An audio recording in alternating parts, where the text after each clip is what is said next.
Maharashtra drugs माफियाचा अड्डा झालेला आहे। महाराष्ट्रामध्ये मोठ्या प्रमाणात ड्रग्स आता सगळा म्हणजे उडता पंजाब सारखे महाराष्ट्राचा आता उडता महाराष्ट्र झालेला आहे। सर्व सत्ताधारी या ड्रग्स माफियांना पाठीशी घालत आहेत। शेजारच्या राज्यापासून या सगळ्या ड्रग्सचे धागेदोरे आहेत। गुजरातमधून 2 हेलिकॉप्टर या ठिकाणी महाराष्ट्रात येतात आणि त्यांचं चालक कोण आहे, त्यांच्यावर नियंत्रण कोण आहे, यामुळे गुन्हेगारी क्षेत्रामध्ये प्रचंड वाढ झाली, गुन्हेगारीमध्ये वाढ झाली।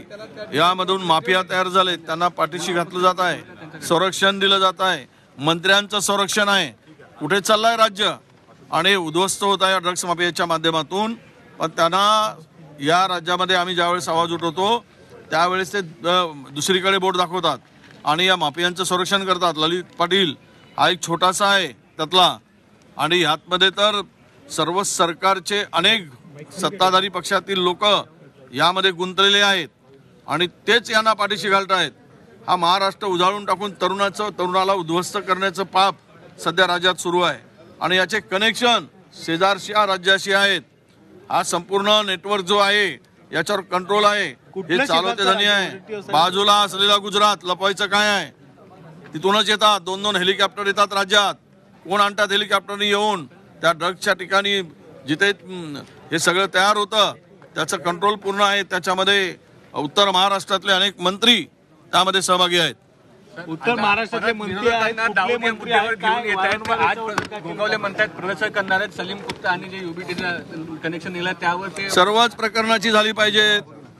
आज काही मंत्र्यांचे फोटो आहेत या संपूर्ण तुम्हाला सगळं माहित आहे, ते फोटो आम्ही दाखवू आज। आणि ते फोटो जेवतानाचे फोटो आहेत।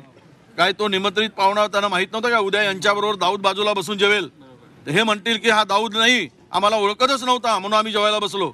अरे मंत्री आहात तुम्ही, तुमच्या बाजूला कसा सर या दहशतवाद्याचा मोरका कसा काय बसू शकतो, हे त्यामध्ये तुम्ही नाही काय गिरीश महाजन कशा काय जेवू शकतात। मग हे दुसऱ्याकडे बोट दाखवण्यापेक्षा हे सर्व चौकशी सर्वांची झाली पाहिजे।